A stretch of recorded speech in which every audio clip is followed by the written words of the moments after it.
Assalamualaikum warahmatullahi wabarakatuh. Perkenalkan, nama saya Yulivia Yasser dengan NIM 21334153. Baik, di sini saya akan mempresentasikan atau menjelaskan hasil dari ringkasan saya dari pertemuan 9 sampai dengan materi pertemuan 11 dengan mata kuliah farmakologi. Baik, di sini kita mulai dari materi pertemuan 9. Yang pertama ada tentang peran perawat sebelum pemberian obat. Peran perawat dalam melaksanakan standar keselamatan pengobatan pada tahap pemesanan obat adalah melakukan pengkajian pengobatan. Pada tahap persiapan obat, perawat melakukan pengecekan obat, menyiapkan obat, dan memberikan edukasi pengobatan. Perawat harus terampil dan tepat saat memberikan obat, tidak sekedar memberikan pil untuk diminum atau injeksi melalui pembuluh darah, namun juga mengobservasi respon klien terhadap pemberian obat tersebut.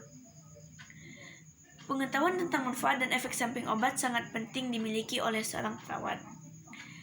Perawat memiliki peran yang utama dalam meningkatkan dan mempertahankan kesehatan klien dengan mendorong klien untuk lebih proaktif jika membutuhkan pengobatan. Perawat berusaha membantu klien dalam membangun pengertian yang benar dan jelas tentang pengobatan, mengkonsultasikan setiap yang dipesankan dan turut serta bertanggung jawab dalam pengambilan keputusan tentang pengobatan bersama tenaga kesehatan yang lainnya. Perawat dalam memberikan obat juga harus memperhatikan resep obat yang diberikan dan harus tepat. Yang kedua ada peran perawat saat pemberian obat. Pada tahap pemberian obat, perawat berperan melaksanakan pemberian obat menggunakan prinsip 5 benar, yaitu benar pasien, benar obat, benar dosis, benar waktu, dan benar cara pemberiannya. Kesalahan dalam pemberian obat dapat dicegah dengan menerapkan prinsip 5 benar berdasarkan standar yang berlaku. Peran perawat dalam pemeriksaan yang diharapkan adalah melakukan pemantauan terhadap efek dari obat tersebut. Yang ketiga ada peran perawat setelah pemberian obat. Perawat ikut bertanggung jawab dalam memastikan bahwa pemberian obat tersebut aman dan mengawasi efek dari pemberian obat tersebut pada pasien atau klien. Bentuk proses pengobatan yang tidak aman berupa peresepan yang tidak rasional, kesalahan perhitungan dosis pada peracikan, dan kesalahan penentuan jenis sediaan obat. Selanjutnya kita masuk ke materi ke-10 tentang penerapan pasien safety dalam pemberian obat yang tergolong ke dalam terapi. Dalam pemberian obat harus cek dulu betul identitasnya bahwa pasien A mendapat obat sesuai identitas pasien A, dan identitas pasien saat ini dilengkapi dengan foto, sehingga setiap kali kita memberikan obat dilakukan pengecekan terlebih dahulu.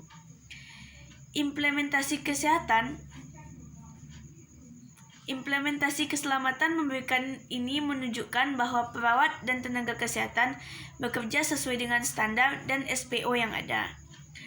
SPO menjadi standar dan panduan utama bagi perawat dalam menjalankan tugasnya selama memberikan asuhan kepada pasien. SPO yang dibuat memberikan petunjuk langkah-langkah dalam penanganan pasien melalui kepatuhan. Menjalankan SPO tersebut menjadi salah satu langkah menjaga keselamatan kepada klien atau pasien. Keselamatan pasien atau pasien safety rumah sakit adalah suatu sistem di mana rumah sakit membuat asuhan pasien lebih aman.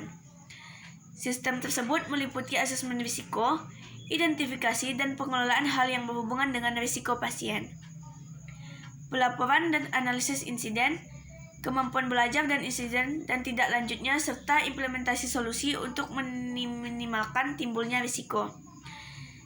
Sistem tersebut diharapkan dapat mencegah terjadinya cedera yang disebabkan oleh kesalahan akibat melaksanakan suatu tindakan atau tidak melakukan tindakan yang seharusnya dilakukan. Obat-obatan menjadi bagian dari rencana pengobatan pasien.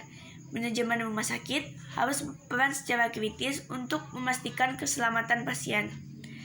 Nama obat, rupa, dan ucapan mirip atau narum yang membingungkan staf pelaksana merupakan salah satu penyebab yang paling sering dalam kesalahan obat atau medication error. Oleh karena itu, Kewaspadaan terhadap obat-obat yang tingkat bahayanya tinggi harus ditunjukkan dengan menyimpannya di tempat khusus dan tidak di setiap ruangan. Selanjutnya kita lanjut ke materi ke-11. Yang pertama tentang prosedur pemberian obat oral dan sublingual. Meminum obat secara oral umumnya ditunjukkan untuk obat berbentuk cair, tablet, kapsul, atau tablet kunyah. Ini merupakan cara pemberian obat yang paling umum karena jauh lebih mudah, aman, dan murah dibandingkan metode lainnya. Setelah diminum, obat akan diserap oleh dinding usus. Proses ini dapat dipengaruhi oleh makanan dan obat lain yang akan dikonsumsi. Obat yang telah diserap kemudian diuraikan oleh hati sebelum akhirnya dibedakan oleh darah ke seluruh tubuh. Selanjutnya, ada prosedur pemberian obat topikal, oles dan tetes. Menggunakan obat dengan cara topikal memiliki keunggulan, yakni efek obat akan langsung terasa pada bagian tubuh yang memerlukannya.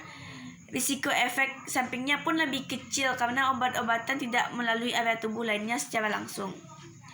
Yang terakhir ada prosedur pemberian obat suppositoria atau perrektal.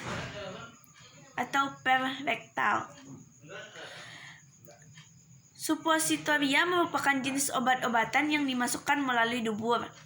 Jenis obat ini ditunjukkan bagi pasien yang tidak bisa menelan obat secara langsung, mengalami mual parah, atau harus menjalani puasa sebelum dan setelah operasi. Obat-obatan suppositoria berbentuk padat dan mengandung sejenis zat lilin yang mudah terurai bagi dalam rektum. Dinding rektum terdiri dari permukaan tipis dengan banyak pembuluh darah sehingga obat dapat diresap dengan cepat.